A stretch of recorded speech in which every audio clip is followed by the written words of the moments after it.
अजीज बहन भाइयों, जय मसीह की। मैं H Chandra, miracle of Jesus, ये मेरे चैनल का नाम है। आप सबका स्वागत करता हूँ। मित्रों, सुसमाचार पुस्तकों का संक्षिप्त सार बताने के पश्चात आज मैं आप लोग के समक्ष नए नियम से प्रेरितों के काम की किताब का संक्षिप्त सार बताने जा रहा हूँ। प्रेरितों के काम की पुस्तक, जिसका संक्षिप्त सार इस प्रकार है। खुदावंद प्रभु यीशु के स्वर्गीय दोहन के बाद तब चेलों ने जो मत्ती में आज्ञा दी गई थी, मत्ती 28 और 19वां पद और 20वां पद में, कि जो प्रभु ने सबसे बड़ी आज्ञा दी थी कि सारे जग को सुसमाचार सुनाओ, चेला बनाओ और प्रभु के नाम से बपतिस्मा दो, जगत के अंत तक मैं तुम्हारे साथ हूं, को आधार मानकर पवित्र आत्मा की अगुवाई में यीशु का सुसमाचार यरूशलेम से सारे यहूदिया, सामरिया तथा पृथ्वी की छोर तक कैसे फैलाया का विस्तृत वर्णन किया गया है। जगह जगह कलीसियाएं स्थापित की गई। प्रभु के स्वर्गारोहण के बाद चेलों ने यरूशलेम में मसीह आंदोलन आरंभ कर दिया। प्लस्तीन के अन्य भागों में मसीह प्रचार किया गया, मसीह सिद्धांतों को बताया गया तथा भूमध्य सागर के देशों से रोम तक चेलों द्वारा प्रचार प्रसार किया गया। अब खुदावन का प्रचार प्रसार के लिए दो खेमे बनाए गए। एक प्रथम में इसी प्रेरितों के काम के अंतर्गत ये वर्णन मैं आपको कर रहा हूं। प्रथम खेमे में पतरस ने यरूशलेम, उसके आसपास के जितने स्थान थे, वहां पर उसने कलीसियाएं स्थापित करी। और दूसरा स्थान जो कि यरूशलेम से बाहर, इसराइल से बाहर विदेशों में कलीसिया स्थापन करने का कार्य पौलुस ने आरंभ किया। और इसके लिए उन्होंने एक सबसे पहले प्रार्थना की और सब चेले इकट्ठे हो गए। इस पुस्तक में यही वर्णन है, प्रेरितों काम में यह इसका सार है। इकट्ठे हुए और वो प्रार्थना करते हैं।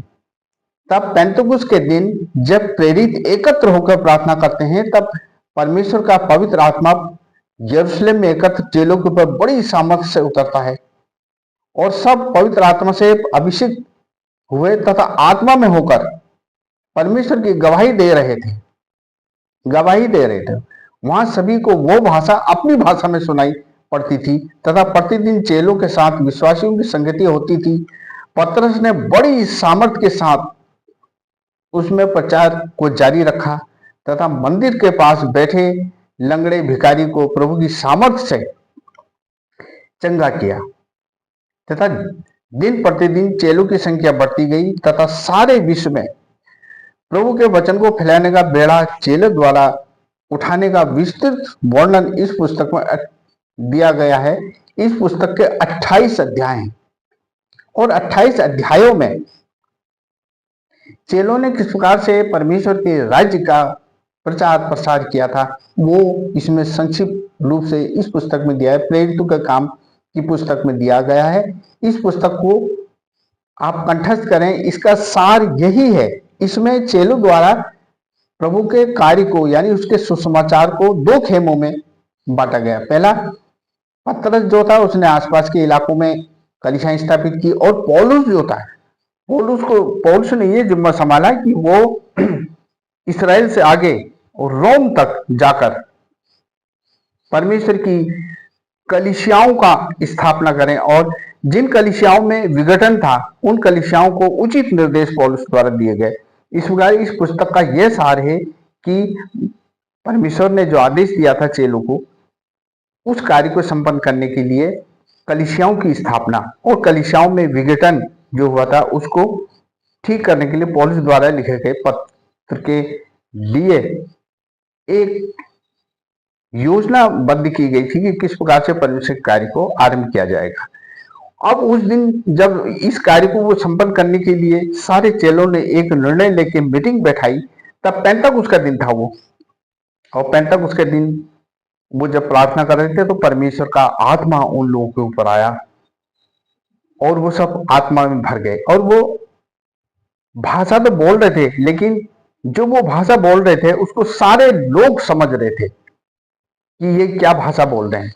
इसी के लिए आजकल बड़ी तमाम प्रकार की पवित्र आत्मा में जो होकर भाषा बोलते हैं उसका क्या अर्थ है, ये तमाम प्रकार की आज इसमें विसंगतियां उत्पन्न हो रही हैं। लेकिन जो पवित्र आत्मा में होकर वो चेले बोल रहे थे वो एक सामान्य और सरल भाषा थी, क्योंकि परमेश्वर जो है वो गड़बड़ी का परमेश्वर नहीं है, उसकी भाषा कोई गड़बड़ी नहीं ही है, बल्कि उसने एक ऐसी भाषा दी है जो कि सब समझ सकते हैं। अब लोग कहते हैं कि ये स्वर्गीय भाषा है, नहीं, स्वर्गीय भाषा नहीं, ये एक ऐसी भाषा है जो परमेश्वर ने पवित्र आत्मा में दी और सब लोग सुन रहे थे। और यदि किसी की समझ में नहीं आ रहा था तो पौलुस ने कहा है कि उसका अनुवाद भी करे। अब आजकल आप देखते हैं कि इस भाषा का कुछ अलग ही अर्थ निकाल लिया है।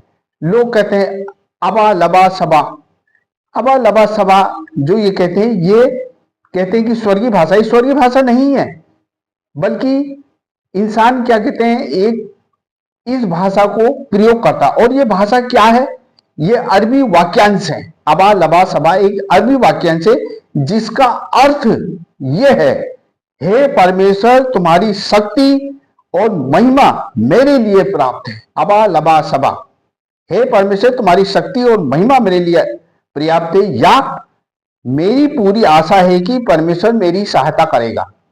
इसका अर्थ यह है, जो कि आप अरबी डिक्शनरी में जाकर देख सकते हैं। और जो लोग कहते हैं कि इंसान परमेश्वर से बातें कर रहा है, यह बिल्कुल गलत है। एक पृथ्वी में रहने वाला इंसान परमेश्वर की पांवों की चौकी है पृथ्वी, और वो स्वर्गीय भाषा परमेश्वर से बात करेगा कभी नहीं। इस आधुनिक युग में कोई भी बात परमेश्वर से कोई भी इंसान नहीं करता। हाँ, उसने अपना वचन दिया है कि उसके अनुसार पढ़े और उस पर विश्वास करे, और पवित्र आत्मा जो है वो आत्मिक रूप से हमारी मदद करता है, एक बुद्धि और ज्ञान और समझ देता है। इसलिए मित्रों, प्रेरितों के काम में जो पवित्र आत्मा उतरा था उसमें वो गड़बड़ी की भाषा नहीं थी, बल्कि एक समझने वाली भाषा थी। वो सब लोग समझ रहे थे उसका और जो नहीं समझ रहे थे उसके लिए अनुवाद के लिए भी पौलुस ने कह दिया है। तो हम आज ये प्रेरितों के काम का जो वर्णन, प्रेरितों के काम की जो पुस्तक है, इसको आप कंठस्थ कर लें।